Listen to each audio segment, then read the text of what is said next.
The Trollcat is a master of witchcraft who knows more than his prayers, and who can cause both harm to others, but also negate the effects of other Trollcat's spells.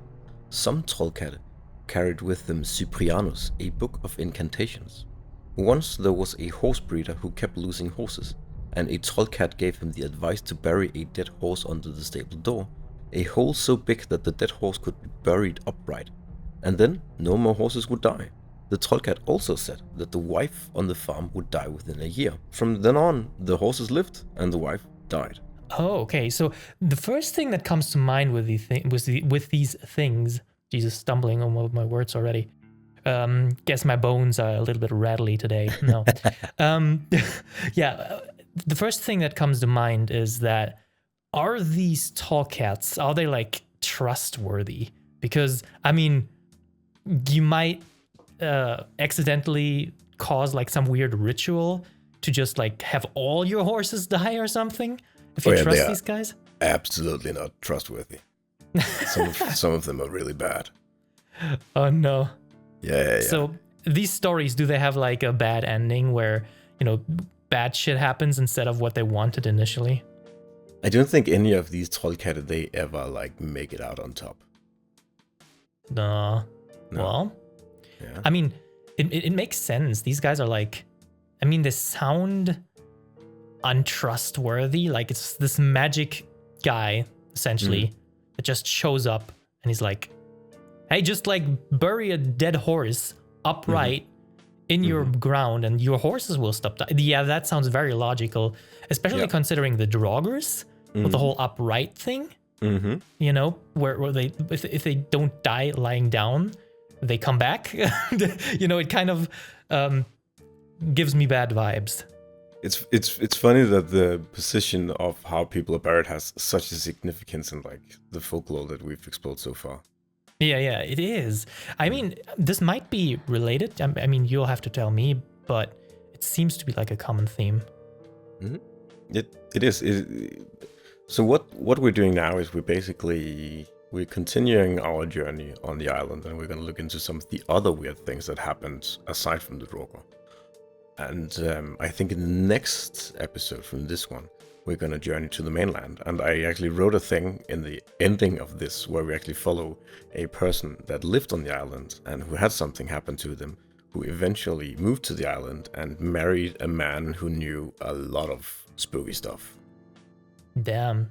Yes. Do they have more stories to tell?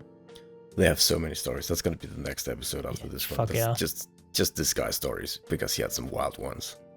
I can imagine. So yeah. Welcome to Folklore Things. We're doing another episode about the island.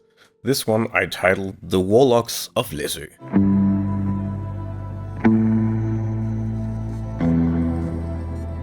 Tell me about the Warlocks. I want to hear that now. Warlocks. Do they have like staffs and like spell books and shit? Are like World of Warcraft Warlocks? Or like They have spell books, yeah. Hell yeah. Are they like all bony and shit like me? So they're basically just regular dudes. Oh. Yeah. That's not as cool, but still awesome. No. So yeah. And we're gonna meet some other sorcerers. We're gonna tease some other sorcerers. And we're gonna expand on those other sorcerers in the next one. So I guess this is sort of like it's both a continuation to the last one, but it's also a prequel to the next one. Oh yeah, well, I mean, that's great. I can't wait. No. I am, of course, Randalf, and this is my bony friend, Nick. Hello. Okay, so we gotta talk about Cyprianus, which is this book. It is known as the Mean Book, and it's books of sorcery and witchcraft.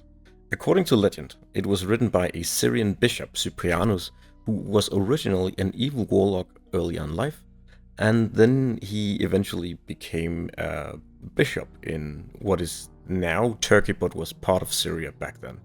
And Cyprianus is allegedly the 6th book of Moses.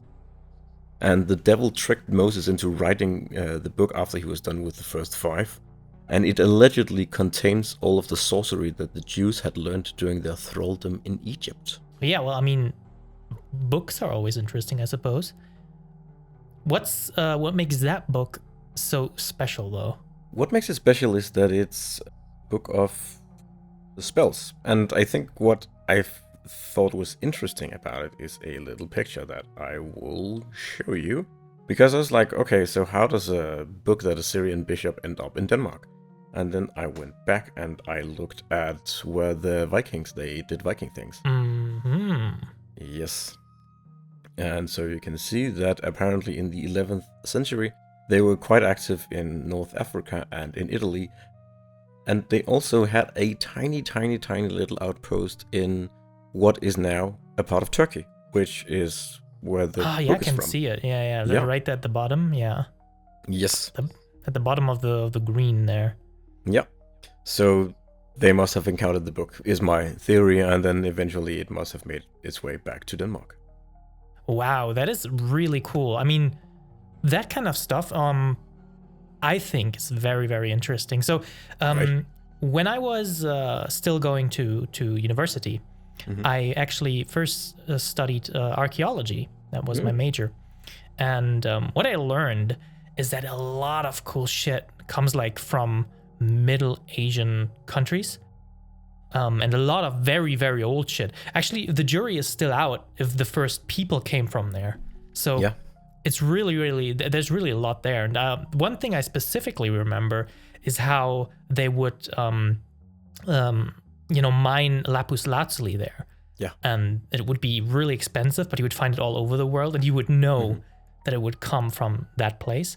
And what I find interesting is that all that ancient shit comes from there. Like, you wouldn't even really know if you didn't dig into it, but it's really underrated how much comes from there. Oh yeah, for sure.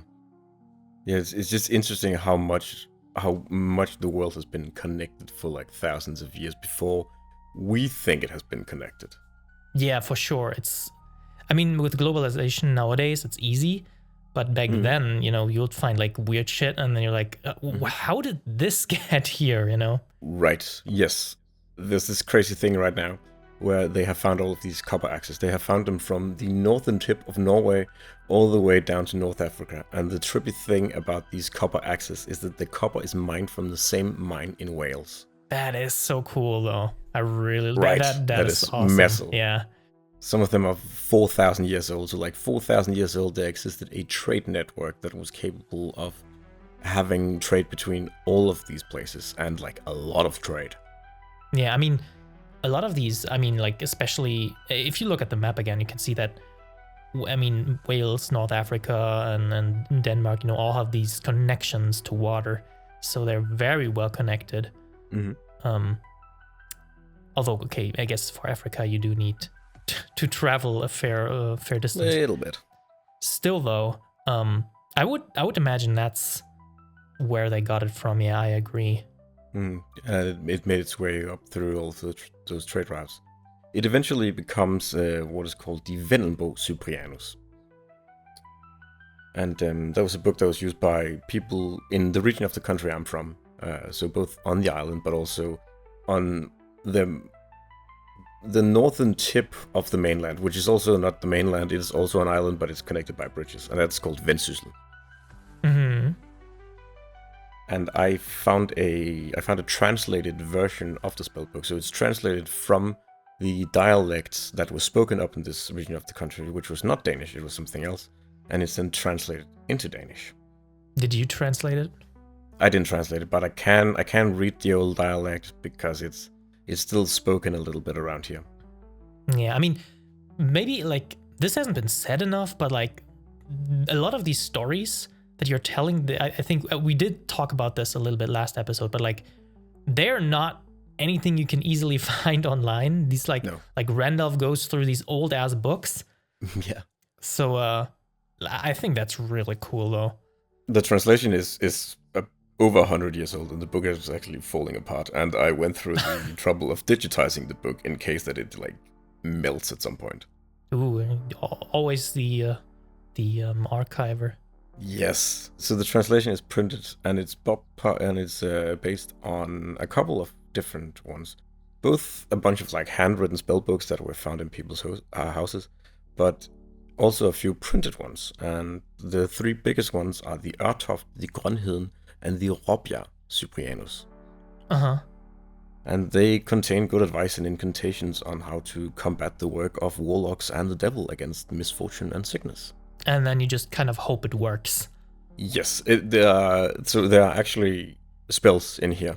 There are spells on how to stop fires, how to find loose animals, finding thieves, curing arthritis and toothaches, curing poisons, getting rid of lice, mice and snakes, and how to get lucky in hunt, love and games of chance, and how to attain a comfortable life by making sure that there's always money in your purse. There is everything here.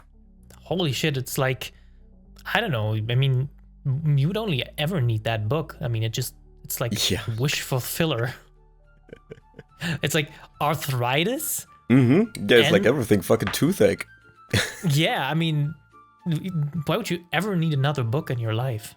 It's like snail's oil or like fucking, you know, these like online courses, get rich quick and shit.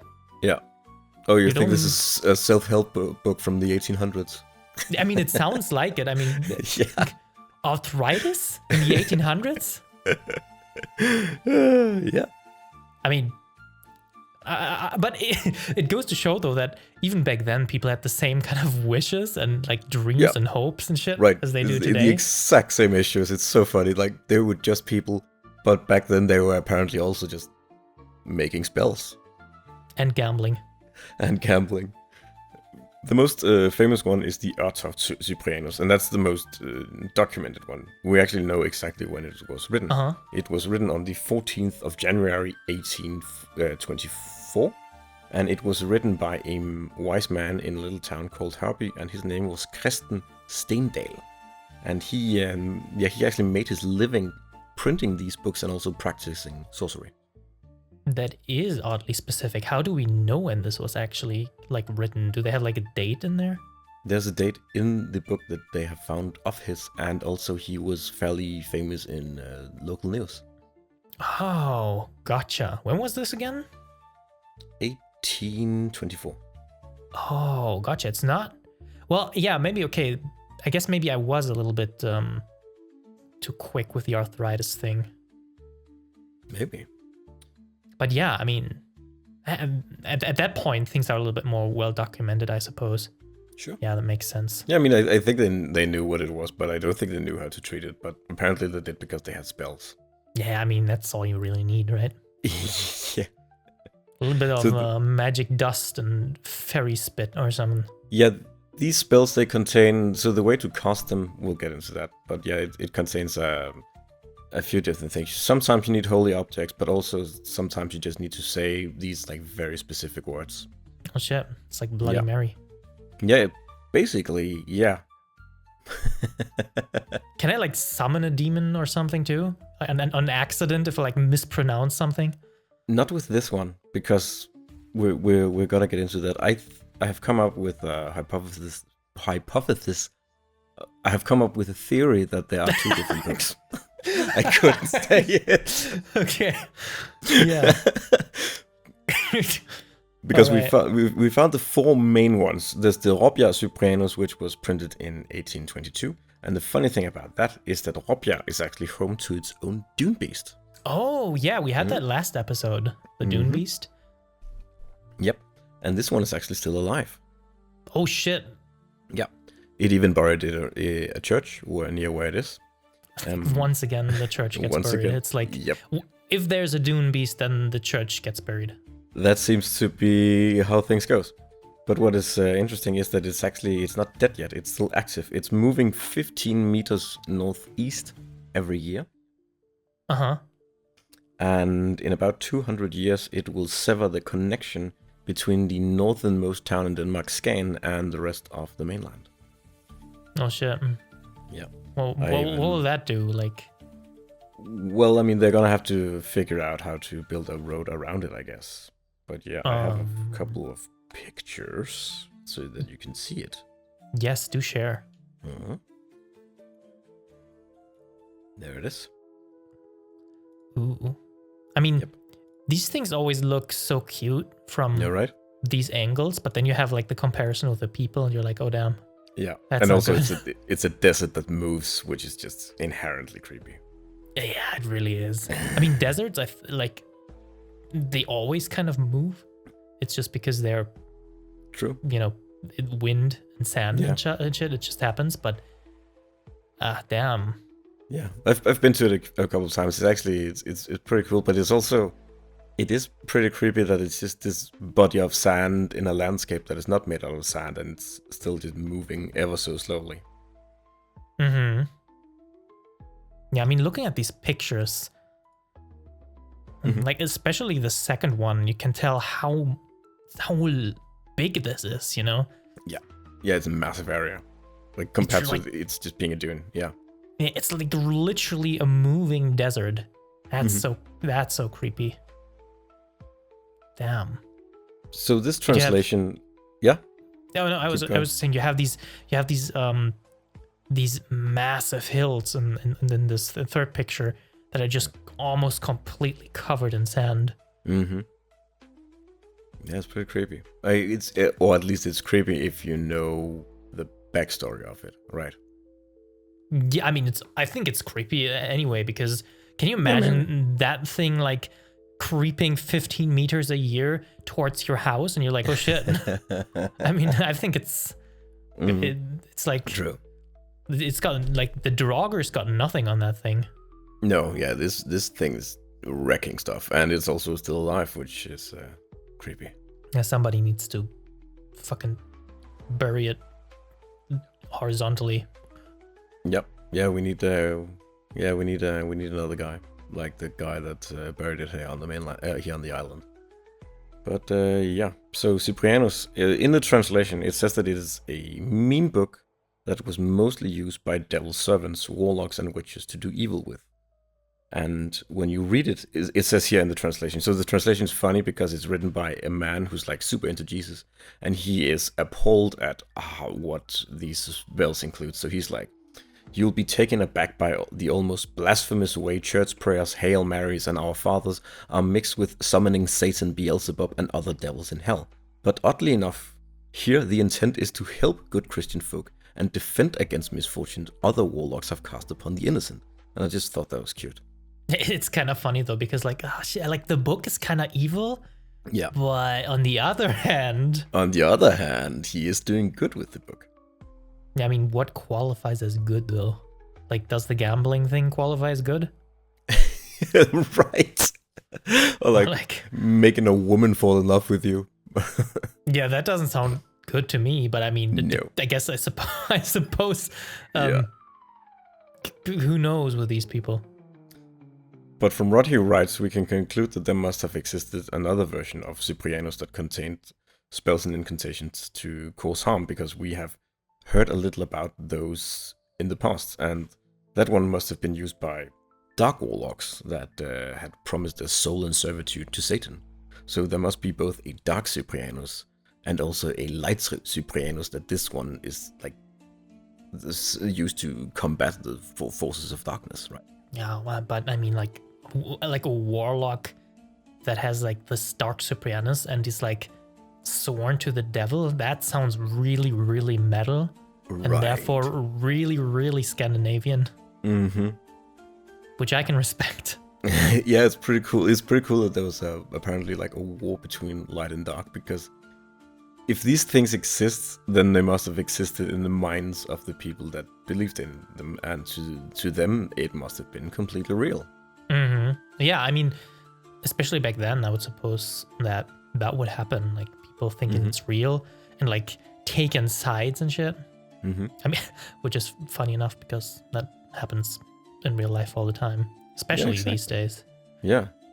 Like the whole light. Actually, now that I think about it, like the whole like evil versus good thing, us versus them, is like so like since like 2020ish, that's been like on the rise, and like on the internet or generally everywhere, it's like us versus, like pick any topic and you'll have extremists, and if you're in the middle, both extremists will hate you. So yeah,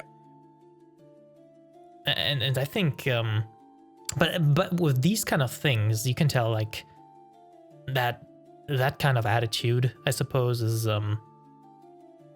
ingrained almost in human DNA. Right, yeah, yeah. It's a struggle all the time, isn't it? It really feels like it, but yeah, I mean, I thought at one point we kind of got over it, or at least somewhat, but man, guess we're back to the 1800s with We like are spell back. books and shit. Yeah, we gotta find out Dark Cyprianus. Yeah. The cool thing is that the Light Cyprianus, it uses incantations and it uses very light use of reagents, but the Dark one, which I haven't found yet, I need to find it. But that one was practiced by like burying bones and like mutilated critters and putting like magical trees and plants into like specific holes outside people's houses and stuff like that, and like tying rope in very specific knots so that it would like have some kind of power. And it all happened. You all had to do all of it at dark, preferably around midnight.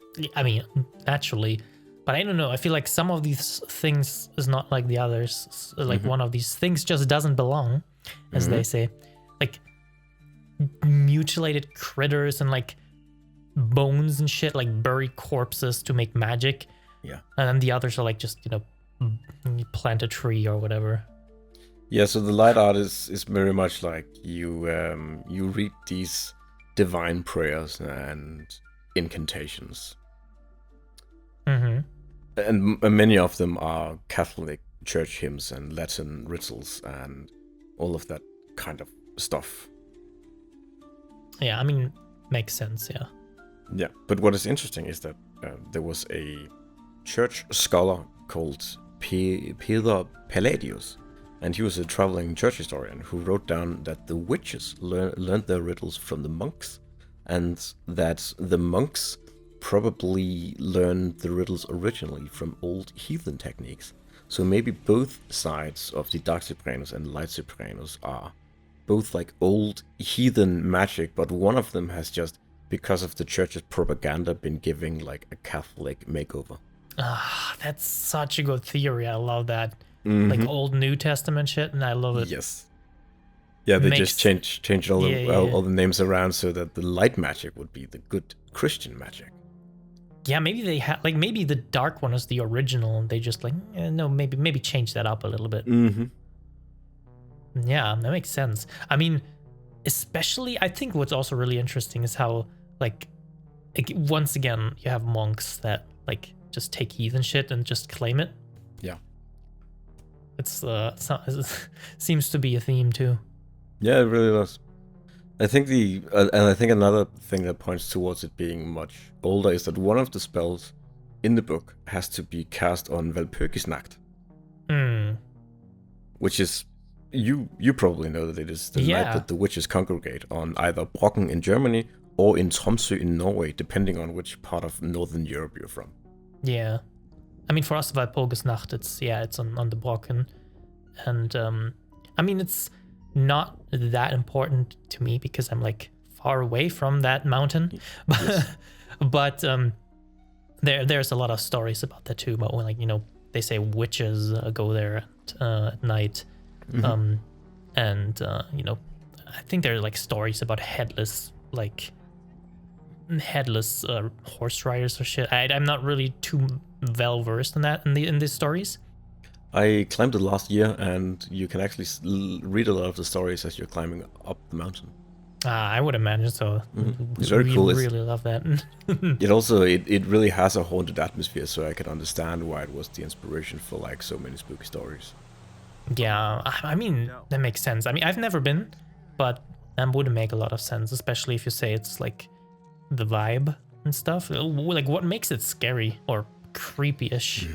It has a lot of very large trees that cast shadow. So you're climbing, most of the time when you're climbing the mountain, you are just casting shadow. You're just walking through this massive forest and walking upwards. So it's just a vibe.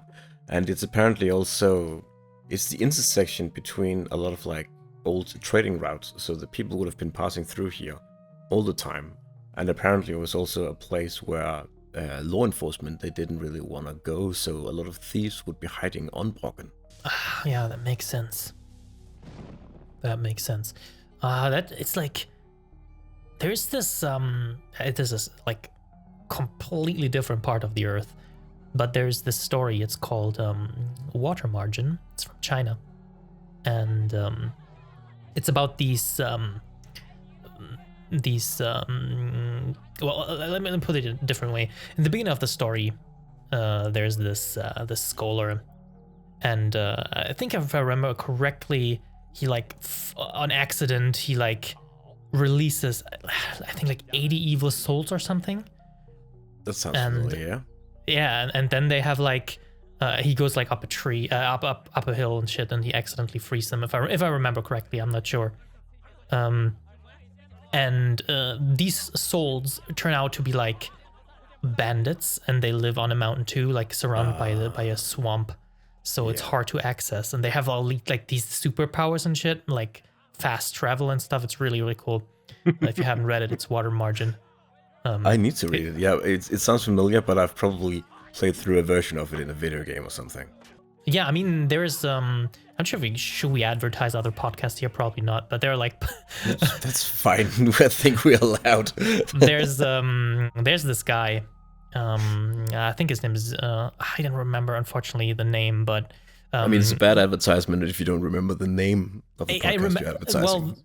Well, the podcast name is Water Margin Podcast, and before that, he made the Romans of the Three Kingdoms podcast, and now I think he has a Chinese folklore podcast, and or not folklore, I think like stories, whatever it's called. Yes, and he like. The cool thing is that he like adapts these stories to like modern language and makes it easy for Westerners to understand. Oh, so literally what I'm doing. Yeah, well, I mean, Water Margin and you know, Romans of the Three Kingdoms, they all have their translations, but they have like, Romans has like, I don't know, like 1,000 characters, and they all have these Chinese names. Yeah. So he makes it a lot easier. And like, I mean, it's very similar to what you do actually, because he puts like the language, he makes it easier to understand. So yeah, I suppose so. Funny. That's cool. But yeah, I mean, circling back, I don't know, like mountains. I mean, you would probably know because as a mountain climber, you have told me interesting stories that happened to you. Oh yeah. So I would imagine. Oh yeah. Just climbing mountains, like having these, having people that, or having more popular mountains to climb. A lot of stories would eventually, just naturally bubble up. Yes. Yeah, when we start doing the Wales episodes, like, we're gonna talk about so many haunted mountains and so many spirits that live on top of mountains. And if we talk about Wales, we have to talk about castles too, right? Oh yeah, we're definitely gonna talk about castles, yeah. I just need to make my way down to Cardiff. Yeah, that sounds pretty neat. Yeah, but the only other interesting thing I found in the spell book, because like it is just a bunch of spells, like I mentioned. Like there's a spell for how to fix your butter churner, so it isn't that. But the only other really interesting thing I found in it is that it references the Jews being the ones that crucified Jesus and not the Romans, which would make this book very old, because the Romans crucifying Jesus is a fairly new addition to the Bible. I don't think it actually enters the Bible until the 1400s, so I think that's pretty cool. Yeah, but like, you can kind of, again, it's like the Bible just kind of comes later. Yep. I don't know. Seems like a theme for, Bible-related things. But now we've established that we have this book, and this book is capable of magic. And I think now we should start meeting some people that have used this book over the years. Oh yeah. Yeah. Tell me about those warlocks. Let me tell you the story of Jørgen Py. I cannot pronounce that, but yeah, go ahead. I know. So he was actually named Jørgen Børum Poulsen, and he lived out in the dune, where Svenstrøm Svendsen, who killed the dune beast, was also living. And he was said to be one of the most powerful warlocks on the island, a so-called trollcat. So in island talk, a wizard or a warlock is called a trollcat. On the mainland, it is called a trollkarl. A trollkarl translates literally to spell dude. I figured you would love that. I mean, that's descriptive, I suppose. Yeah, right. Yeah, and a trollcat is a spellcat. because people around here are just... If you're not an honorable man, you're called a cat. Which is Well, I wouldn't mind being a cat sometimes, so no. Fair enough. So yeah, if you see if you saw a weird guy at the grocery store and you came home and you wanted to tell your girlfriend, then you see, oh yeah, I saw that cat guy. So I felt that was pretty cute. Cat guy? Yeah, that cat. Yeah. You say that? We don't really say it still. Old people still say it. I have been called a cat many times in my life. I mean, fair enough. I mean, there are just things like that you tell me. There are things you tell me that I tell my friends and family, and I'm like, can you believe this shit? And they're like, no. So I mean, at least they believe I'm real, which is not something that everyone does. I mean, I'm literally a skeleton, so what do I know? That's true, yeah. No, there was this funny thing. I went to this party with my friends, and he also tells people stories about what I do. And we're at the party, and it's been several hours, and one of his friends come over, and he's like, I did not think you're real, but you are real. And I'm not sure how to feel about that. And I was like, you know what, dude? I completely get that. Yeah, I mean, I can get that too, yeah. Anyways, one time, he and Sven Svenson, they were out in a dinghy, which is a tiny boat, and they were salvaging sacks of wheat after a ship had beached. During the work, they got the idea to salvage a couple of sacks for themselves, so they hid 2 sacks in the dinghy so that they could not report that they had found those sacks with the rest of the salvage. Now they just had to get the 2 sacks onto land. They each grabbed one when they got closer to land, and they got off their boats and started walking towards the shore. But then they saw that the bailiff, which is a town cop back in the 1800s, he was up on the beach patrolling, probably looking for exactly types like Sven and Jørn. Sven, he got scared, and Jørn, he said, Py, you don't have to worry about it, which is why he got the name Jørn Py. Just give me the sack. Jørn then took both of the sacks, and the 2 continued their walk towards the shore. Jørn was carrying both of the sacks, so he was slowing down a bit, and he fell out of step with Sven. And Sven, he noticed that he was falling behind, but when he turned around to see him, he wasn't there, except that he was. Sven couldn't see him, but he could hear him hoeing and heaving behind him. He was invisible. When they passed the bailiff, he asked Sven if there weren't 2 of them before, and Sven said that Jørn had to go back to the dinghy to empty it of water. The bailiff didn't ask any more questions, and the 2 continued with their stolen sacks. The one downside, however, in the invisibility incantation is that it doesn't cover the caster's feet souls. So, if another person sees the souls of a warlock while he's invisible, the spell will lose its power, and he will once again be visible. This happened while Sven and Jørn were climbing up a sandbank. Jørn was in front of Sven, and while he was scampering up the bank, Sven saw the soles of his feet, and then the rest of Jørn became visible. It is therefore recommended that if you hear someone walk that you can't see, that you take a cane and then you sweep the feet of the invisible person so that you can get a look at their souls and then the person. Jørn also had the ability to hypnotize people, so they thought they were somewhere else, and when he was on his deathbed, his living room was just full of birds. Damn, is there something he can't do? Invisibility, birds? What does a man want more? Apparently immortality.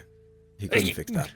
Yeah, that didn't work. But I mean, I was like, when you were telling the story, I was like, oh shit, now they're getting discovered, and it was just Svenson. I was like, lucky. But I mean, that seems like not that big of a problem, I suppose. Like, go invisible, but if somebody sees your souls, you turn invisible again. Yeah, I mean, that's easy. Yeah. But I noticed that this spell is not in the Light Cyprianus, so this must be from the Dark Cyprianus.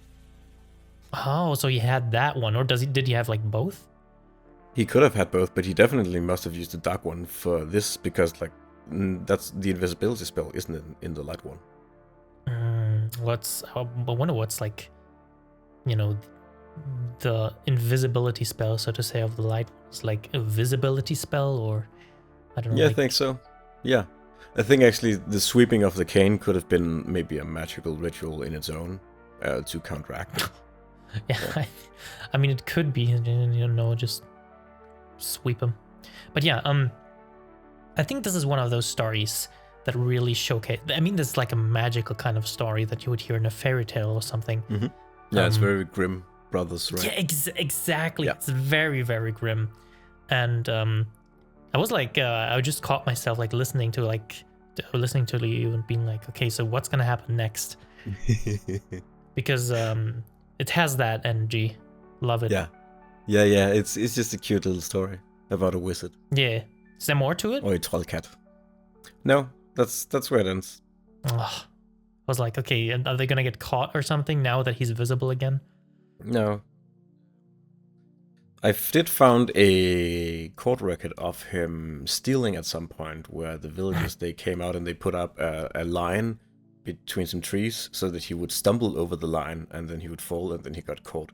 So he ended up spending a little bit of time in prison because, yeah, he stole a bunch of shit. He would also break into people's houses a lot while being invisible. A bunch of shit. Yeah, what a surprise. Guy that can turn invisible steals shit. Who would have thought? But he never used like truly bad magic. He did hypnotize people all the time, and I found like a bunch of court records. I should photograph those at some point. I haven't gotten around to them yet because they're from old times. So he did hypnotize people. Typically, if he would break into someone's house and he wouldn't care if they were home or not, because he would just hypnotize them so that they didn't know that he was there, and then he would just steal all of the shit and then he would just run off. So he was just in and out of jail all the time. And the problem was that on the island, they didn't have a jail and they didn't even have handcuffs. So they would often just make him go home. Okay, that's hilarious. It's like, oh shit, what do we do with you now? I suppose just don't do it again. It's like Dora the Explorer and Swiper. Yeah, like, the worst thing that ever happened to him was that they nailed the door to his room shut one time, but then after 7 hours, the guy who did it felt so bad for him that he was in there all alone, so he like got the nails out and then like, they played like cards together. And then Jan, of course, just ran off at some point. What the hell? It's like he's like, I don't know. It seems he's just kind of mischievous. He's not even real evil. He has like this magic spell book that can like, I don't know. It can like do crazy shit, and what he does with it is like turn invisible, steal shit, and maybe hypnotize a guy. Yeah, he seemed like quite the prankster. Yeah, but that's it. He could have been way worse. Yeah, he could have done a lot of worse shit, and we're gonna get to that. We're gonna get to the worst one, but we're gonna save him for last. Yeah, I like this guy though. Yeah, he's fun. Yeah, I would like to hear more stories about him. I hope that at one point I can find some more stories, or maybe like make up some of my own, because he's just a good character that you could do a lot with. Holy, yeah, you're totally right. He's really one of those characters you can have. He could write probably an entire book about him. Yeah, because you could do one of those stories where it's about this like low-life criminal, but in this he is also a wizard who just wants to have fun. He just wants to get drunk, and he wants to hang out with some like cool ladies, and he wants to steal some stuff, but he also knows how to be invisible and how to hypnotize people. And it also sounds like he can talk to birds. That is the most important skill, quite obviously. And the thing about it is that I found the thing about the birds pretty interesting, because there is another warlock that has been sighted on the island that is also very much tied to birds. Do tell. Yes. Linjevejen is a road that runs from the airfield to Østerby, which is the town in the east. Since before there was an airfield, there has been sighting of a man walking alongside the road. He wears a white-brimmed hat and a long cloak or coat. No matter how fast you walk or ride or drive, you can never catch up to him. You might wonder why anyone would care about a man walking on a road minding his own business. But he's often sighted during the dead of summer, so his choice of clothing catches people's eyes. And secondly, a white-brimmed hat and a long dark cloak is what Odin is described as wearing. He's been sighted many times over the last several hundred years, and by many people who are not aware of the legend of the Wandering Man. I live near the Wandering Man's wandering route, but I have never seen him myself, or at least I don't think I have. I do often drive, and I see someone in the distance as I'm driving down the road, and I wonder if today will be the day that changes, but it hasn't so far. And I don't think it's a coincidence that Odin, the most powerful warlock in the Norse world, is spotted in a place that is home to this much magic. But we will save the Odin talk for another episode, when we talk about sight, which is a Nordic form of ancient shamanism that Odin has a very special connection to. Oh, I love that. I really, really love that. Because, like, Odin, okay, fair enough, that's cool, gonna save him. But, like, the whole you can never catch up to him thing. Yes. That's super cool. Because there's this this Japanese cryptid, essentially, that's usually spotted in the summer in like rice paddy fields and stuff. And it's like it's like white and you can't tell what it is. It's like writhing in the distance, like a flag or something. Yeah. And then like if you like get close to it or you look at it through like, you know, binoculars or something happens. Like you can't, nobody really knows, because it's like usually the person is like goes like completely hollow and they're like, oh shit, what did I just see? And then they die. So that's super cool. and this reminds me a little bit of that, you know, that feeling of being something's like just out of reach, you know, something is off. That is so fucking creepy. I love it. That's totally my kind of thing. Yeah, because, I mean, it's like the imagination is like always actually stronger than what it actually probably is. But I think that's super creepy. I love it. It's so simple, and yet it still like tickles the hairs in the back of your neck a little bit because of the very simple but very creepy premise. Yeah, exactly. And there's I can't even think of even more stuff. Even in video games, you have these kind of things. In The Witcher 3, there's this this creepy woman that's like I think it's like an Easter egg. It's like in one of those towers, and you can only spot her when you're like relatively far away, and as soon as you get closer, she disappears.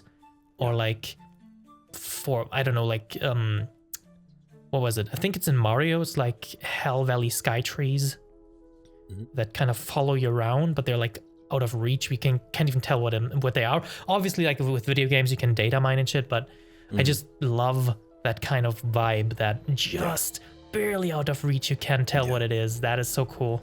Yep. Gives me that vibe. Yeah, it really does. Yeah, it's such a simple little story, and I just love it also because I live like right near it. Really, it's so simple. And I mean, you might have spotted him. You never know. I mean, you never know. No. Odin as like a Norse god, essentially. I mean, who doesn't say that he isn't like, you know, out there like living his best life in the modern world? He could be driving a car. Why not? Yeah.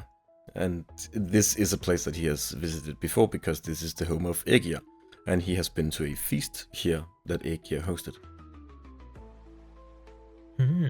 Well, maybe he comes back and just wants, you know, another fucking chicken nugget. Well, the super interesting thing is that when you look into the story, you then find out that, well, the direction that he's walking is actually where I think Aegir used to live. And that just adds so much to it, right? For sure. And also because it's this island that has so much magic, and he is a famous warlock. The story itself is like super simple, but then there's just like so much that adds more credence to it. It makes it feel more alive because he would have a reason to be here, because he would be visiting his friend, and also there is magic here, so why wouldn't he be here? Yeah, it totally makes sense. And I think like the more you think about it, the more you can like imagine things about that, you know. Like we talked about this earlier, but I could imagine a book about him too. Like, I mean, Odin obviously, but I mean, like, yeah, I'm not sure if you know about Lucifer, the show. It's like based on a comic. Gives me those vibes. I've seen it. Yeah, exactly. Yeah. You could totally do something also with Jörn, I guess. Yeah, you could do sort of like that angle. Yeah, where he like runs. I don't know, what kind of store could you run on the island? Like lumber store. So Odin. He is. He seems to be heading somewhere, I think. Yeah, I mean, why wouldn't he be? But I suppose it makes sense that he would be here for his friend. But then again, how many times can you have a feast with your friend? True. But yeah, I don't know what the gods get up to, especially not these days. I mean, I don't think they are as busy as they used to be. Yeah, I mean, modern stuff is essentially magic at this point. It's, I mean, have you seen the new VO?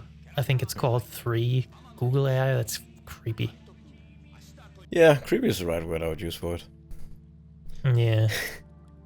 No, but the thing is, the place that he seems to be moving to also has its own like fair share of legends and spooky stuff that happens, which makes a lot of sense, and we're gonna get into why it makes a lot of sense.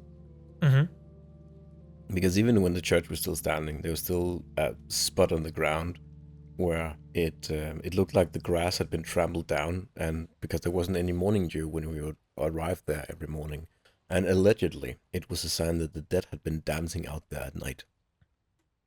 Okay, I don't really understand the correlation. No morning dew equals the dead's dancing? Do they like... Because they've been trampling down the grass in that area, so the morning dew hasn't been allowed to congregate there. Okay, fair enough. I don't know about if I can believe that, but fair enough. I'll believe it. Yeah. I suppose. I was waiting for you to say they like I don't know, collected the morning dew and like used it for dark rituals or drank it or something. Nothing that dramatic. It was just a little weird thing, but yeah, it looked like someone had been dancing there, so that there hadn't been falling any morning dew on that spot. And that was even when the church was still around, which is the spot, I think, where Aegir lives. But I mean, still, that is just kind of cute, you know? That's not dangerous or like creepy. It's just kind of cute. I don't know. I mean, I'm kind of in the camp that says if you can't, like, if you don't have to fight them, then just befriend them. Yeah. I mean, and most of the stuff it is not dangerous. A lot of the stuff, it is just odd and interesting. Yeah. Like when the church was abandoned, there was a person who took the baptism font to use that as a water trough for his cows. But the moment he did, small children could be heard crying and moaning around the area, and like no one could figure out what was the source of the sound until someone realized that it was because they removed the baptism font. So when they took it back to where it had originally been in the church, the cries, they then stopped. Oh yeah, that's just kind of sad though. And I actually went out to where the old church is, the remains of it. Ooh. Let's see if I have a picture. Because I really like the thing about like the morning dew being trampled down, because that means that something is congregating there at night. Yeah, that's true. But I mean, if it was me, I was like, oh shit, I want to join in on that. You know, I can imagine like dancing with ghosts. Yeah, please. True. I mean, that's not where I went. I just wanted to see the area. Or did I not take a picture? Maybe I didn't take a picture. You better took a picture. Somewhere. Let's see. Maybe I put it in a different dude, you can't just go there and then not take pictures. I hope. I mean, you're aware of that. Yeah. I mean, I think I did. I hope. But yeah, I went to the area and then I discovered a plaque that said that witches congregate there on the solstice. Oh, so it might be witches, not ghosts. It might be witches, not ghosts. So this is the area, what is left of it. I don't know why it's a hike file. Fair enough. I can probably see it anyway. Yeah, okay. I can see it. Goodie. So that's the area where the church stands. Or what's remaining of it. Oh, nice. But it sort of got me thinking the whole like witch side thing, because witches don't congregate in any random ass place. They congregate on great places of power. Like they congregate on Brocken because it is a very haunted place where a lot of like bad things have happened, and they congregate in Tromsø up in Norway for a similar reason. And I noticed, I don't know if you can see it on the picture, but there's a stone in the middle of the picture, right? Yeah. And it's sort of up on a little bit of a dirt mound.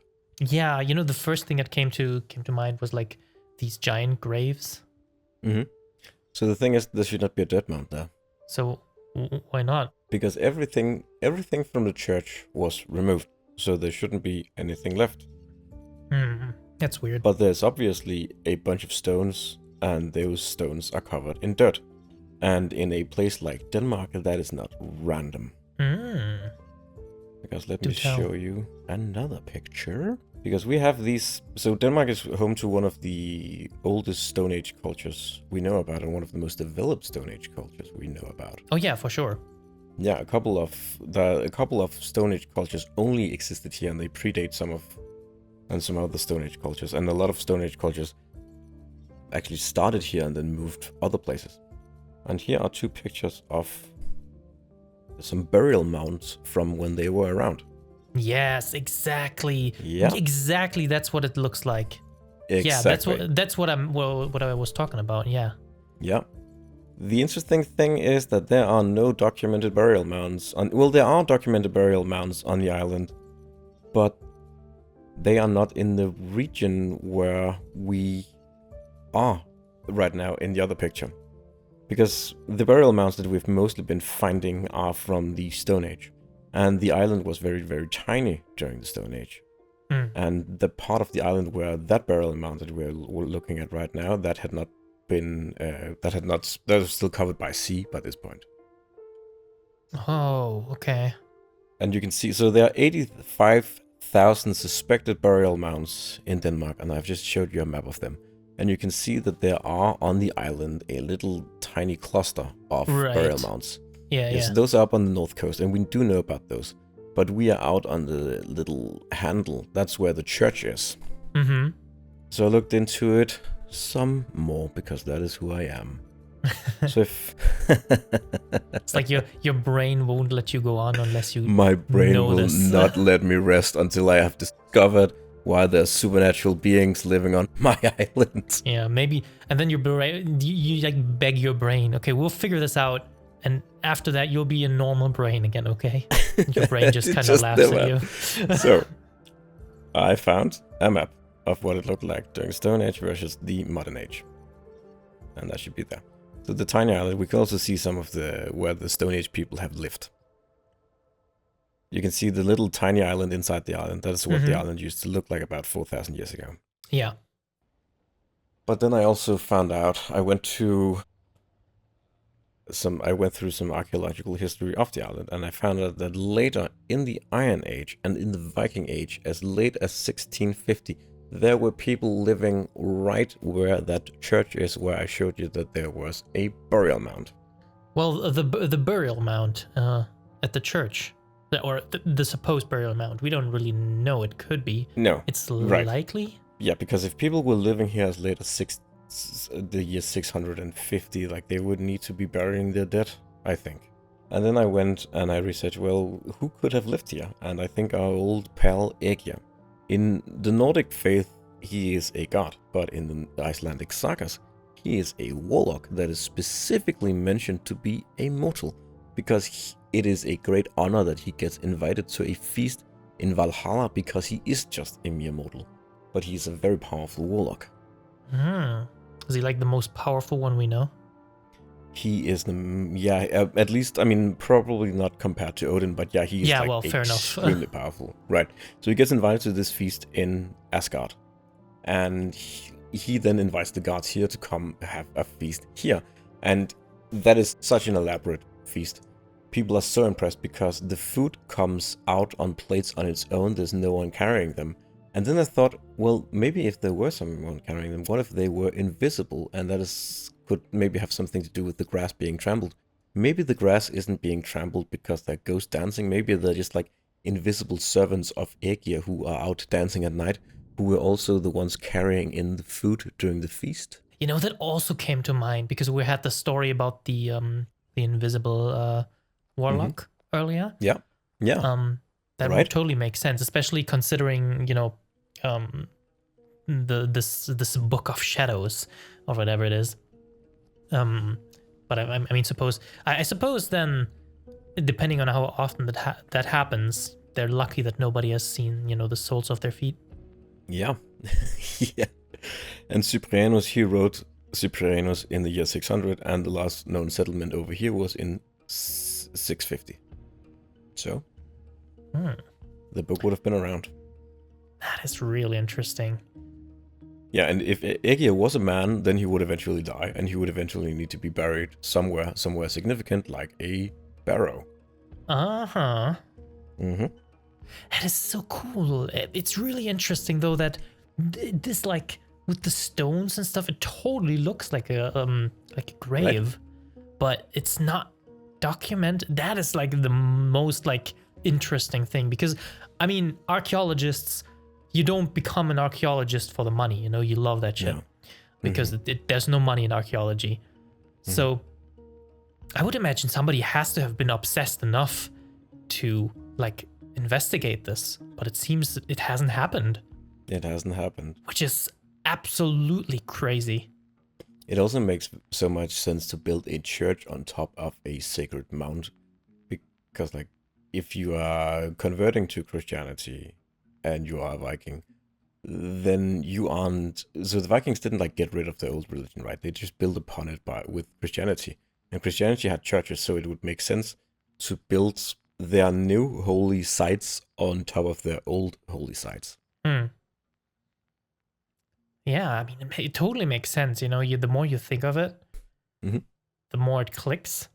Yeah, there's so many like little connections you can. And it would make sense that, so when Ægir dies, his wife Rand would likely have taken her own life, and she would have become a servant to him in the afterlife. So she would have been protecting his barrow, and probably also have been able to keep up her duties as the person that goes out and finds lost sailors at sea and brings them into the afterlife. Wait, did you just say she most likely would have taken her life? That's a sentence you just glossed over there. I mean, that was customary in Viking society. Really? That the spouse of a powerful ruler would often choose to go into the afterlife with them. I mean, yeah, it makes sense. Well, it's like you just kind of glossed over it. I didn't really know that.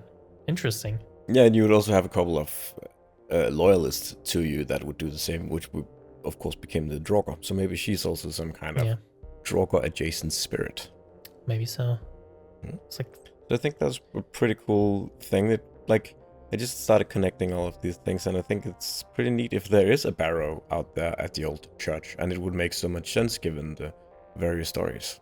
For sure. And I think that it's undiscovered essentially is so cool. And I mean, it's just, for me, it's so human to have this obsession with death, you know? If I think it was, somebody will probably correct me on this, but you know, in South America, you have these absolutely crazy old civilizations that were obsessed with sacrifice, and you know, all of this shit, you know, it just fits so well together. It's always the end thing is always like death and this obsession with death or how to avoid it, and it all comes back together here with this undiscovered barrow, maybe, perhaps, probably, essentially. I think that's really cool. Somebody should dig through it. Maybe you can find a Draugr. Sure. Yeah, that'd be so cool if you actually found some remains in there. Holy shit. It's like the last unicorn, last Draugr. Right. Yeah, I mean, there could be old Viking things in there as well. Yeah, I mean, maybe you hear like somebody laugh or bite you or something. And then you have like one chance to like kill it or send it away when it's on your back. Right. Yeah, you gotta fight. Yeah. It's so cool. Right. I think this is because it's so real too, right? Because you hear all of these stories. The same thing with like Grimm we talked earlier. And it's like, it's not really, you can't really touch it. You know, there's nothing there. No. It's a story. But then you have all these stories that somewhere, somehow connect. And then you have these real places, you know, like we had with Dune Beasts that actually exist. I think that's really interesting. Somebody should totally investigate that thing. Absolutely. And you got all these historical sources that they don't confirm any of these things, but they support the theory, I would say. Yeah, for sure. I mean, it's just such an interesting, you know, thing. Like you said, this it all kind of clicks together. You know, the whole missing dew, the dancing, Yeah. Odin and Valhalla, or inviting them to Earth essentially to have a feast. No idea where he got the food, if he magicked that into existence too. But like, let's not think about that. It's like, still though, it's really cool. You start clicking things into place like tiny little Lego bricks. Yeah, exactly. It's just it fits so well that this would be a barrow. Right. So yeah, let's take a step away from maybe having discovered and not discovered old Viking barrow, and let's talk about sticknils, who we talked a little bit about last time. In the 1600s, there lived a man on Lesser. He was known as Sticknils. He was a foul sorcerer and he knew odd tricks. He sailed lumber to Sweden, to the island, and the way he did this was that he would carry a wooden bowl and then he would wander down to the coast. He would then place the bowl in the water and he would push it out until it was at an appropriate depth. Then he would mumble an incantation and the bowl would just transform into a full-sized ship. Sticknils would then jump aboard and off to the Swedish coast he went. When he returned with the lumber, he would once again mumble an incantation, and the ship would then promptly shrink in size and once again assume the shape of a bowl. Sticknils would then pick it up and walk home like it was completely normal, and I guess for him it was. He could also heal the sick, but he could also make healthy people sick. And because of this ability, most people were not comfortable in his company. No One shit. day, he no shit, right? Just a guy that can make you sick. No, that they were, yeah, of course. One day, he was working the fields on a farm, and he was harvesting hay with another carl, which is a short name for like dude or servant or whatever. The carl got a little too close to Sticknils with his scythe, and Sticknils told him to keep his distance for his own safety. When the carl didn't heed his warning, Sticknils yelled that he hoped the silent devil would enter him, and the result was that the carl, he would on the spot lose the abilities to speak, and he never got it back. This incident, right? That is so fucking cool. It's like, okay, no wonder nobody is like comfortable being around him with like, he gets like a little bit, I suppose, teased. I don't think that guy was gonna kill him, but like, and he's like, fuck you, never speak again. Exactly. But this incident, it ends up costing him very dearly. Because folk, they complained to the bailiff, and Sticknils was put on trial and convicted for witchcraft.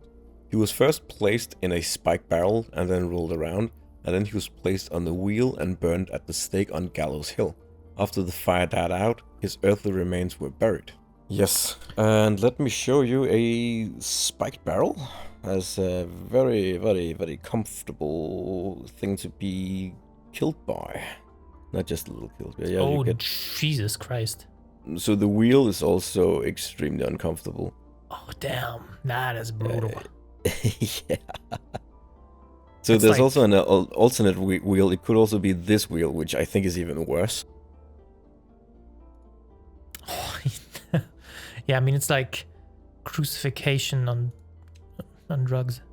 And steroids. So he was at least aware of like two different spells, right? The ship thing, and apparently also making the silent devil enter him. That's a weird phrasing, but good. Yes, it was very weird translating it. It does not make any sense in any language. Gotcha. But like, he must have though both books essentially, right? Because you say he can make people sick, but he can also cure them. So he must be like very powerful having both of these. Yeah, I mean, he's actually so powerful that he does not really die, even though he dies. Damn, yeah, that is crazy. Yeah, because he is the guy that would haunt the island after he died in the shape of a blue flame, or as a flaming wheel traveling at such speeds that sparks would fly.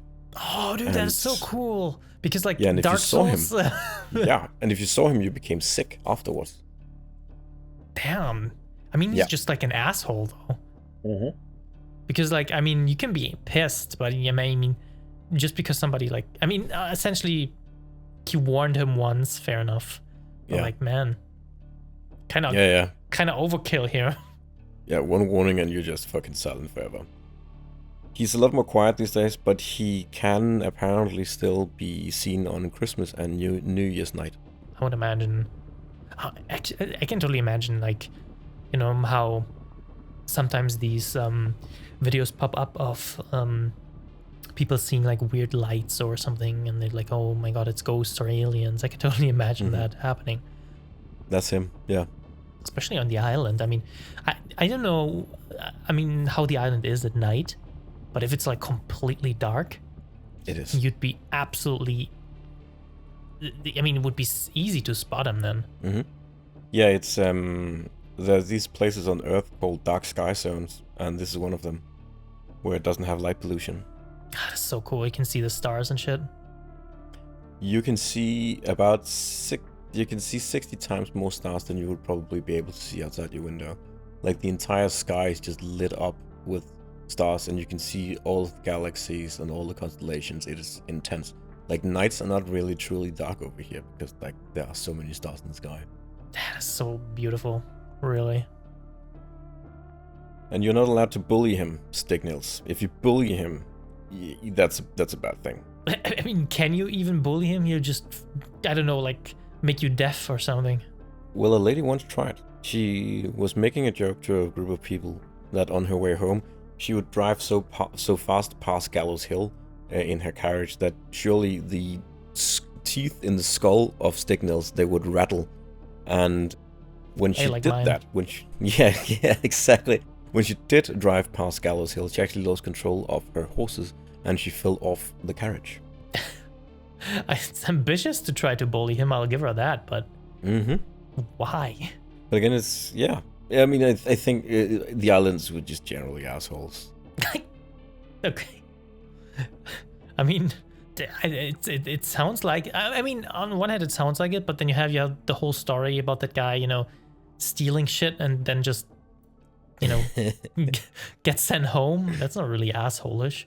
I, of course, wanted to find Gallows Hill, so I went into the records. And I found out that it used to be in a place called Klitgårds Have. So I found out where Klitgårds Have is. And I found a map. Yeah, so I found a map where all of the old havens are. Before there were towns on the island, there were these things called havens, which were mini societies that they were literally like a little stone wall around some buildings, and that would be a haven. So I found out, of course, where Klitgårds Have is. Do you see where the home sign is on the middle of the map? Wait, hold up. See, like right in the middle of the map. Oh, you see where Byrum is, right? Ah, yeah, there it is. Yeah, I see it. So you have that glob, and yeah, right where Byrum is, that is apparently where Gallows Hill is, because one of these is Klitgårds Have. I of course fucked up and I didn't label the one that's Klitgårds Have. We are very well prepared, ladies and gentlemen. Yeah, let me check. I actually have one here where I have it labeled. So yeah, I found Klitgårds Have. Boop. There should be one there. Yeah, you see Klitgårds Have. That is a fairly large one. And down in the south, that is where the town of Byrum is. And the town of Byrum has a little hill, and that must be Gallows Hill, because it is a tiny flat island. There are not a lot of hills around here. Damn, you went like fucking Sherlock Holmes on this stuff. Of course, I'm a professional. I am Indiana Jones at this point. that is so cool, though. It is also where the town lookout tower was built, the red one. Yeah. That's so cool that you can actually go and find these areas. I mean, that's gonna be in the future. That will actually be what the podcast is like mainly about. That would just be going out and finding all of these places and bringing back the information. Yeah, that is essentially what I would find really, really cool if you actually went there and brought stuff back. Yep. Ooh. So yeah, there we That is the tower, right? Yeah. Yep, and I think that used to be Gallows Hill. That little hill with a tower on top? Yeah, because the main road would have, back in the day, would have gone right past here. Oh, that is really cool. Yeah. That is really cool. But like, it's like, is it a hill? Or is it more like a slight bulge? Slight incline, yeah. So the way the island bulges is that you have where I live, that is basically the top of the island. And then everything slopes down ever so slowly. It's not a huge hill that we're on. It is, I think, 30 meters above sea. It is absolutely fucking nothing. Mm. Yeah. But yeah, I found it was pretty neat going on that adventure of finding out where it was. For sure. And that is so cool. I really like this, yeah. I do recognize, like, some of these, like, areas a little bit. Oh yeah, from the right, yeah, that makes sense. Yeah. Let's talk about that some other time. But like, yeah. That's a project that could really work here. Oh right, this could totally be inspiration for that. Yeah, but like Makes that's so much that's sense. for another day. But yeah, That's a teaser. Yeah. But again, what's interesting about Stignils is that he becomes this flaming wheel, and that means that he isn't becoming a creature from Scandinavian folklore, he's becoming a creature from British folklore. Because these flaming wheels that drive around are more common over there, and they do not exist here. So maybe these were inspiration for, what's it called again? Pinwheel in Dark Souls. I think so, because in British folklore, there is this tradition of these powerful lost souls being taken pity on by the devil and being given a little tiny piece of coal to warm themselves by, which becomes this flaming wheel. And we do have a lot of British sailors that have stranded on the island over the years. And what is even cooler is that the final story that we're gonna get to will give us another story eventually in the next episode, where we also meet someone that becomes a flaming wheel. Yeah, the flaming wheel thing.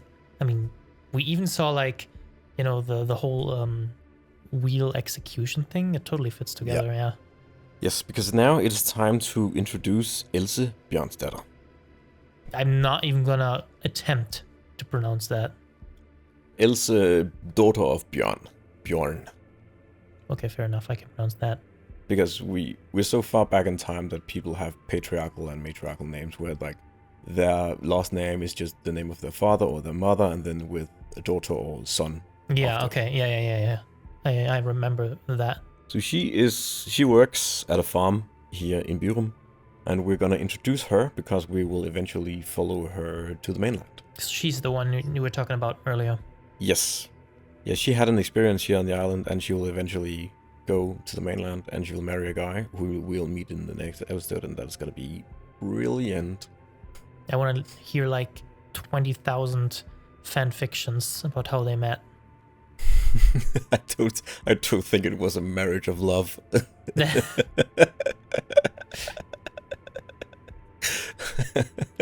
I mean, she's literally introduced as like the worst person alive.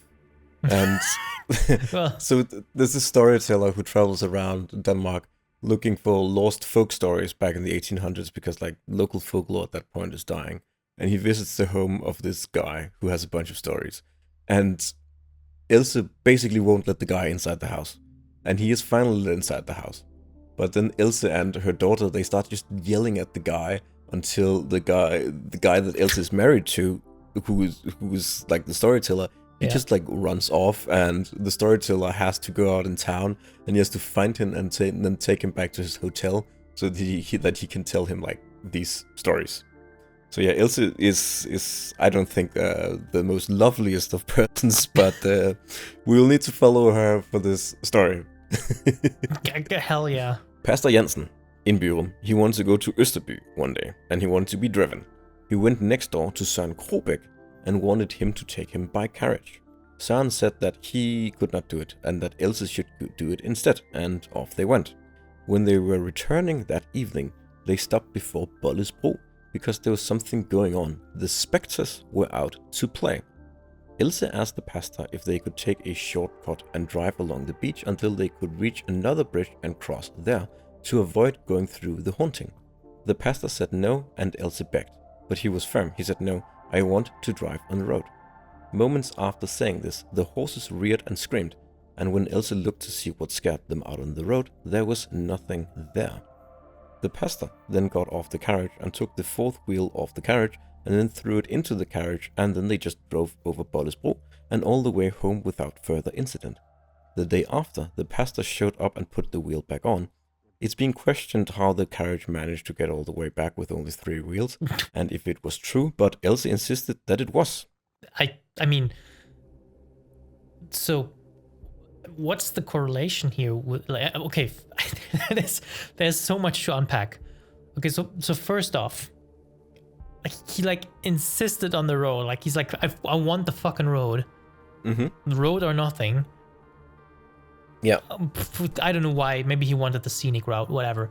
So maybe he just doesn't give a shit because he's a pastor, so he wields magic.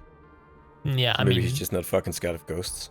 But it didn't work though, because the horses still, acted out. Yeah, but they were able to drive over the bridge, and also they were able to drive over the bridge in a carriage that only had 3 wheels. And I think you need to know magic to make that happen. Yeah, okay, that's a good point. Yeah, the Right. whole wheel thing. I didn't really understand the correlation though. Like, why would getting the wheel off help?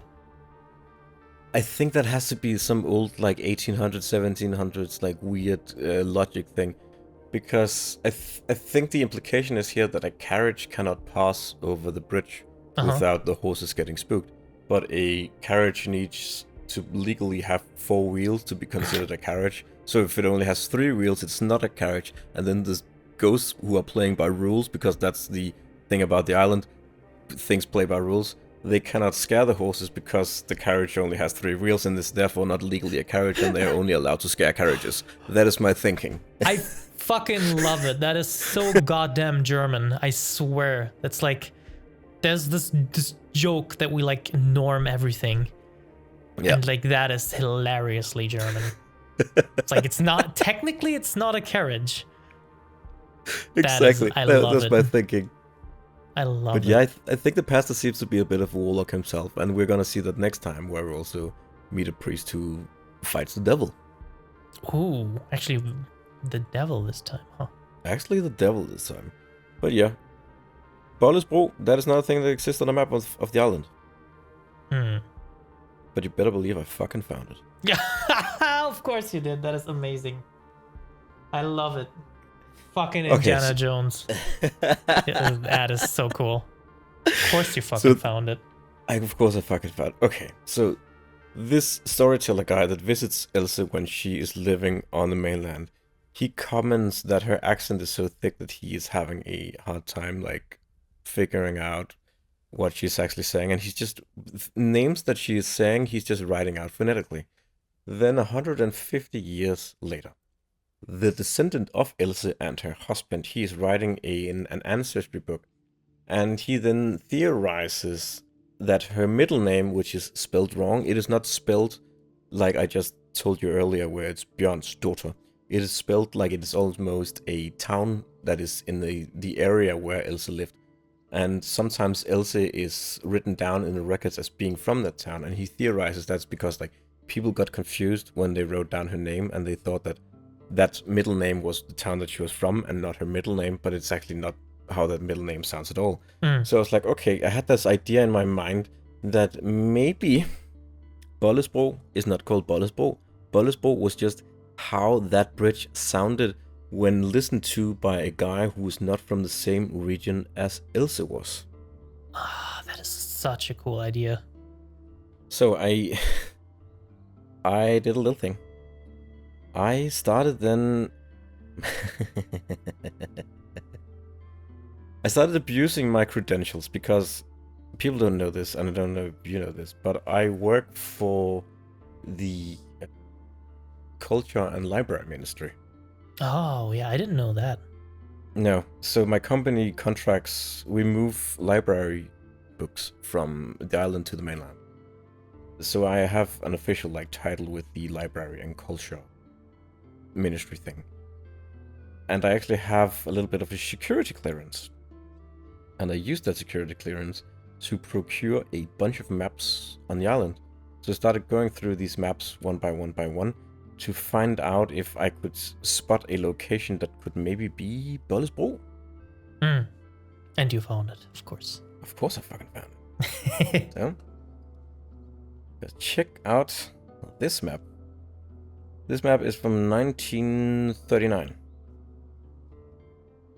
Mm-hmm. Okay. And the interesting thing about it being from 1939 is that it was made before the official sort of like Kommune road on the island was made, which is the road that goes from west to east, which is this official road, a 2-lane highway thing. I know exactly which road that is, and I know exactly where it runs. Right. But yeah, if you go to, can you see a place called, you see Byrum, right? Yes. Yes. So if you go a little up and a little to the east, you see a place called Klitten. Hold up. It's right in the Bay Area.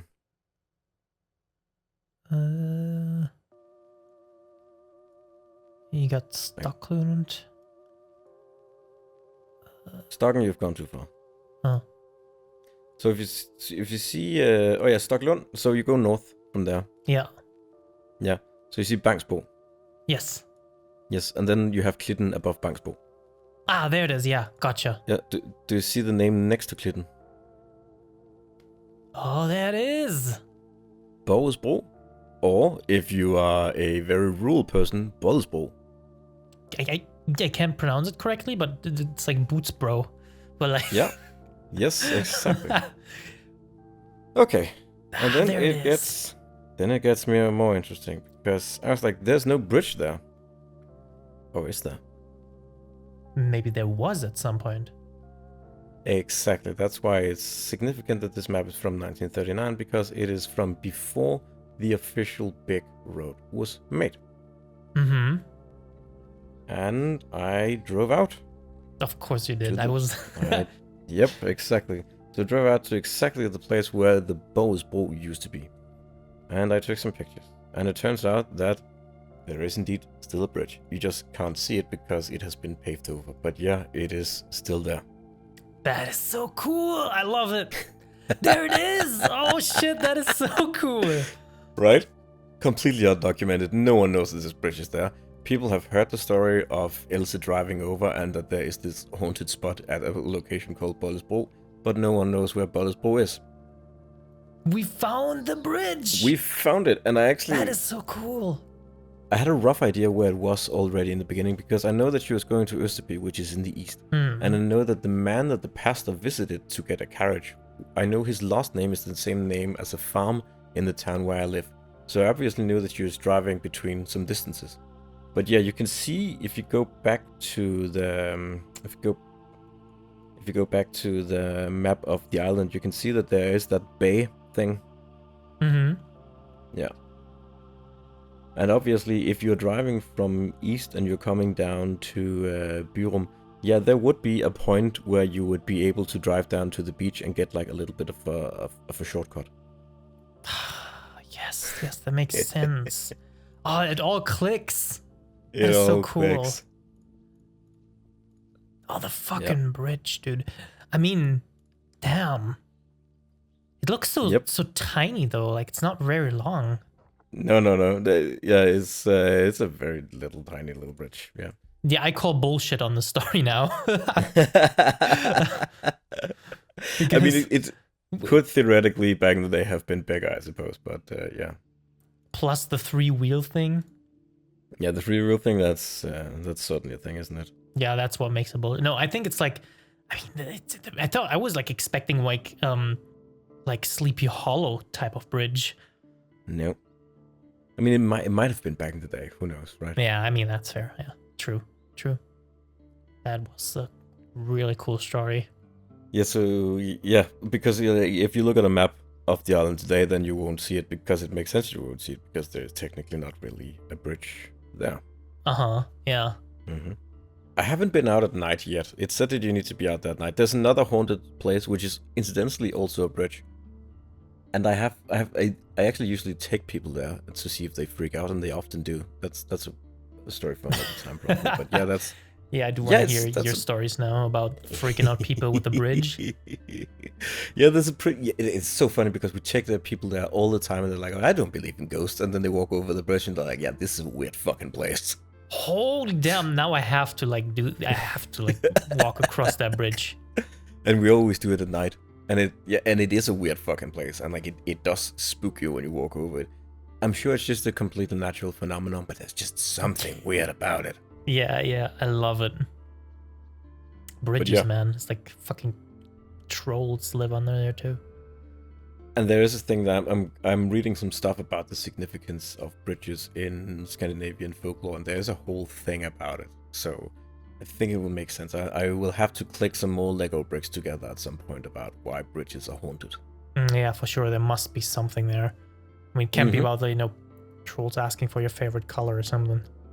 But But yeah, now we'll leave the island for now. We'll follow Elsa across the sea. She settles in a tiny town called Sønderholm. It is an absolutely no-name town with nothing interesting going on, except that it is known as the tiny village with 2 churches. It has a regular medieval Christian church, and it has the sorcery church, a barrow dating back to the Stone Age that is said to be a portal into the underworld. It's accepted by the locals to be haunted, and there are many stories about odd things going on around it.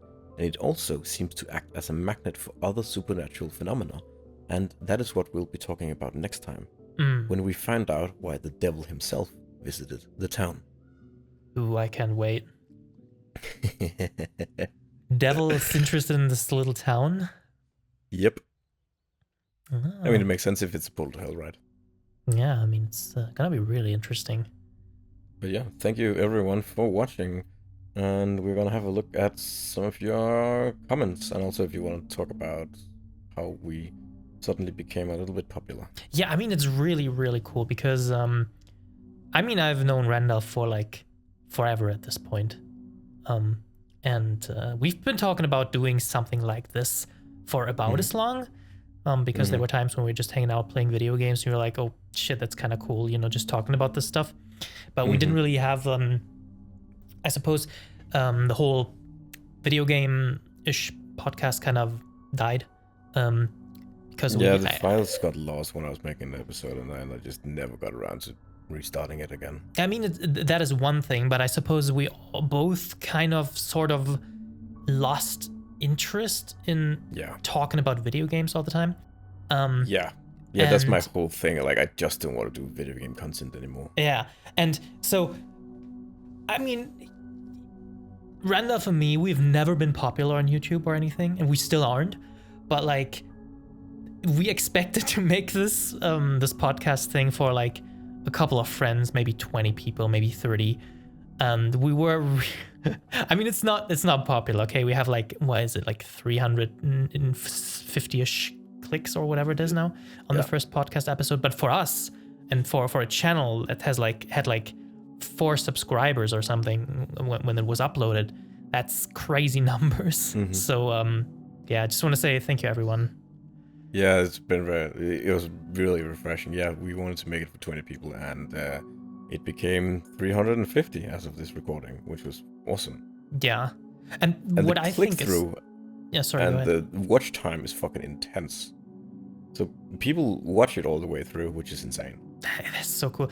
And I also really want to thank you guys for like leaving comments, because clicks and likes are nice, but it's one thing. But what really drives, continuous content and, talking about this stuff and talking with you guys in the comments about this stuff too, is the engagement of you guys, of other people. And we're really, really happy to see so many people interested in these little stories. Yeah, it made me want to do a lot more, a lot faster. I totally understand that, yeah. Yeah, this episode that I just did, I wrote that in like 48 hours. Yeah, I can completely understand that. Sometimes you just have that, spark. And in this case, it was you guys that were so kind to listen and watch and leave very kind comments. Yeah, because I was just going to this was just going to be whatever I want to talk about. at some point. We're gonna talk about a very annoying book, but we're not gonna talk about the very annoying book anyways. um, maybe we do like I don't know.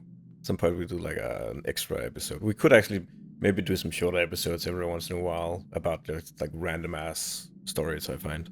Mm-hmm. Yeah, why not? Yeah, I think like the murder case might just be a random 20-30 minutes mini episode we could do. I love it because it's like folklore meets true crime. Yes, yeah, because the true crime has become folklore in itself. Yeah, it's so cool. But yeah, let's see some comments. Yes. We have one from Cobblestone. You, my friend, have got a new subscriber. Keep the videos rolling and I'll be watching after I get out of boot camp. Nice. Oh, good luck with boot camp, dude. Yeah, good luck with boot camp. And then we have Racklord. The algorithm sent me your video. I'm waiting for this to blow up. Quality content, man. Also, should be worth adding some more simple timestamps in the description. Oh yeah, I should do that. Oh, that's a very good idea, yeah. Especially with these long form videos. Yeah, this one is a lot longer than I anticipated it being. That's True, yeah. Supposed to happen. And we have someone here saying, "Hey, have you asked Nick how he's doing recently?"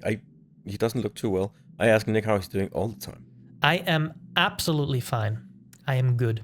I think I actually responded to that comment too. So I'm rocking the minimalist look. Mm-hmm. Yeah, definitely. I'm looking good. Like I mean, look at me. Like my white fucking bones. They're like all. Yeah, so shiny. Yeah. Yeah. And then we have someone here leaving a very long comment, just generally saying that they think it's cool. They haven't heard about Seedrock or this particular event that occurred in relatively recent history, and they are surprised that it's so well documented. And also that they think it's, of course, like neat that my ancestors were involved. Yeah, I mean, are they that well documented though, or are you just like stumbling over them? How well are they documented? How well are they really documented though? I would say it's well documented if it's documented at all. And I would say as far as folklore goes, something is well documented if there are several if there's more than one source that confirms it, or just that more than one source that confirms something in another tale being real. Mm-hmm. Yeah. I think just one of my ancestors frequently like existing in these stories lends them so much credence. Yeah, that is true. Yeah, a lot of the time if you have multiple sources, yeah, makes sense. Yeah, so Sven is not even like really directly involved in the Draugr stories, but he is mentioned in events surrounding them, and yeah, that just paints a picture. And also because there's a fucking picture of him existing as a human being, which is just weird, right? Like that does something, I think, to how real these stories feel. Absolutely. That is so true. And that is one thing, but I also think for me a huge part is that you can actually go and see these places right now. Yes. That is, I think, one of the biggest things that makes it so cool. Like that little moment we had with the bridge earlier where you went like all Detective Conan and shit on it. That was so cool. When that picture of the bridge opened on my screen, I was like, oh, I'm like witnessing a magic place. That's so cool. Yeah, no, that's pretty dope, right? Yeah, and we're definitely gonna do more of these. Where I'm gonna look at as many locations as I can. I'm not gonna go to Sunderholm this time because it is a no-name place. Nothing happens there. And the only interesting thing is the Trollkirke itself, which is this stone structure. Yeah. I mean, I understand that, but it would still be kind of cool at some point. Oh yeah. If you're in the area. I'll get some footage of it for sure. Yes. I have been to it before. Did you see the stony things? I saw the stone. Yeah, that's the only reason you go there. Yeah, I mean, you said there's nothing there. It's like Wyoming. Literally fucking nothing there. It's just nothing. So little happened there that they shut down the railway that goes there. Damn. Like, Yeah. didn't even pay for itself anymore. Probably losing money. Yeah, it was. And we got another comment here from Dear Holy Jesus. New channel in the catalog for sure. I think that means that they subscribed, which is nice. Yes, thank you very much. And the Angry Barman says, immediately subbed, looking forward to more content. We'll make more content. Yeah, just don't, throw beer at us or something. Yeah, exactly. Well, you can throw beer at me. I'll be down for that. Oh, yeah. And Sassy CPR says, hey, very cool. Keep up the folklore stuff. I am keeping up the folklore stuff. And we got Raven D. Void. This story was so cool and interesting. I'm from the middle part of Sweden, so we don't have much water-based folklore. The only ones I can think of right now is Näcken or Backahästen. It's more about forest creatures and stuff like that. I'm looking forward to the next video, and now I have something interesting to talk to my Danish friends about. So thank you. Yeah, I mean, it's true though, because like I would have been, I was thinking that like the first thing that came to mind was like Sweden doesn't have a lot of water-based stories. That's kind of strange, but I guess it makes sense that the forest stories would be more prevalent. Yes. With the huge landmass they have, and this relatively tiny amount of population, would make sense that there's a lot of like rural areas.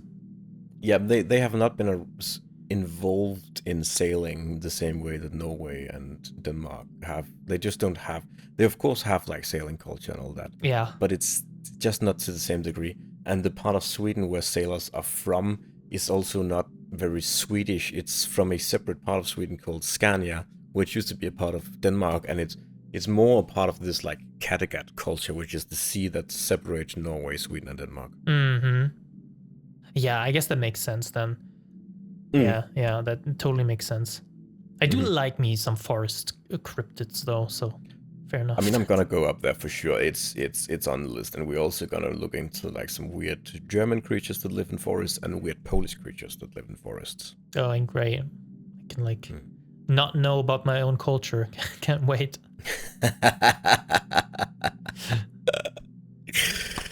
But yeah, those were all of the comments left behind on our last video, and they were very nice, and thank you everyone for those. Yeah, again, thank you guys for engaging. Yes. The whole, just talking to your people and hearing your thoughts is what really, really made me happy when I first saw it. Yeah, holy shit, when you wrote me saying like, oh, this is blowing up, and I was like, no, it's not. I mean, like, oh yeah.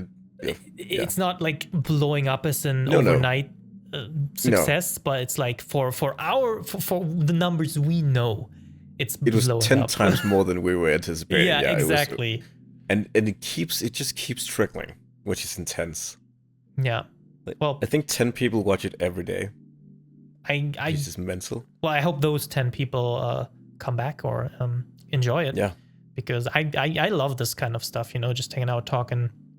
So cool. This type of long form content is kind of having a comeback on YouTube, which is really cool. Yes. We are saving TikTok attention spans one video at a time.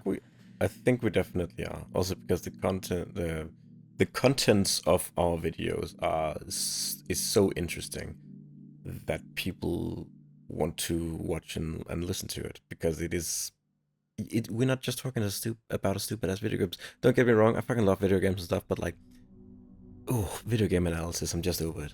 Yeah, it's true. Yeah, I mean, I've kind of like, I have not made a video in like, I don't know, like a year or plus. But when I last made videos, it also wasn't directly about video games. It was about sound, which is kind of my thing. Yeah. So I feel like I don't know what it is about video games, because they should be the most interesting stuff to talk about, because it's like this fusion of all the different arts. You have to have it's the best medium for sure. Yeah, it's interactive. Yeah. You have to have artistic skill, or somebody in the involvement has to have like artistic skills. You need music, you need like visuals, programming. It's like there's so many skills that come together to create a video game, and it's kind of a miracle that any video game is released, really. Yeah. But in the end, it's just not that fun anymore to... I mean, I don't really like even playing video games that much anymore. Which, it's like, I don't know, it's weird. For the longest time of my life, I loved video games, but now it's just not that interesting anymore. I play a new video game every month, and I do play World of Warcraft with my friends about 10 hours a week, but I'm only playing it because it's like a social thing. Yeah, totally get that. It's a different thing for sure. If you if you're with friends. Yeah, I mean, we raid in the same guild, so yeah, that's a completely different thing. And I'm basically only log on to attend the raids. Gotcha. But yeah, I keep writing little video game scripts about like analysis of specific elements in horror games and all of that. Yeah. And then when I'm about to record them, I'm like, you know what? I don't want to deal with this shit. Yeah, I don't really give a shit. I totally get that. I don't even get that far. There's this new game that came out. It's called The Labyrinth of the Demon King, which is like a PlayStation 1 style Japanese video game. Yeah, sounds like your thing. And it's really cool. It's fun to play. It's like Silent Hill mixed with fantasy, demons, medieval style. Kind of has some Hell Knight thrown in there too. But and then I open my my little... I usually like write like notes and stuff while I play, and I'm like, I just want to enjoy this game. I don't feel like taking notes and shit. Yeah. And even like sometimes, even when I don't have to play a video game actively and I can just write an analysis or something, I open the the writing program, whatever it is, this LibreOffice I think I use, and I'm like, actually I don't feel like doing this. I get that.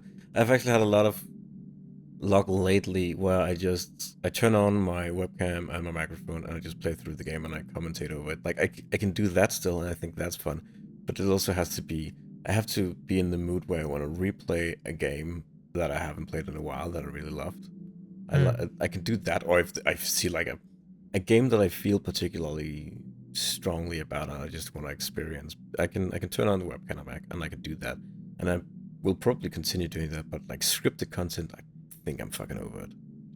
It's unfortunate. I like, personally, I do enjoy watching scripted content more than let's play type content, but I don't really I don't have that kind of drive anymore.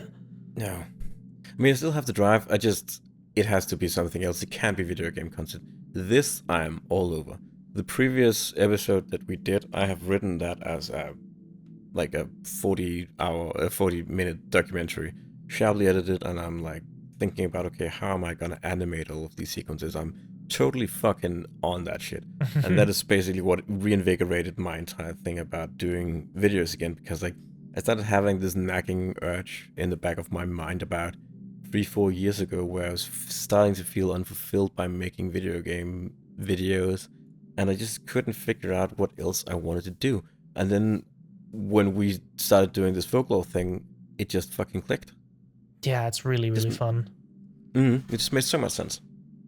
There's so much you could do with it. And I was thinking the other day, like, I should make some YouTube shorts with some of these stories. Like, I want to do all of the dumb YouTube trends stuff with this kind of stuff because I'm feeling inspired by it, and I want it to be as successful as possible. Yeah, for sure. It's totally the right way, but you'll have to go and make a TikTok account. Probably, yeah. That would be the fucking day, wouldn't it? And there we go, killing attention spans again. But yeah, I think we this has been a brilliant episode. Yeah, it's been really fun. Thank you for having me once more. Of course, anytime. So yeah, thank you everyone for watching or listening, and we'll see you next time when we meet the devil in Sønderholm. Yes. Bye-bye. Bye-bye.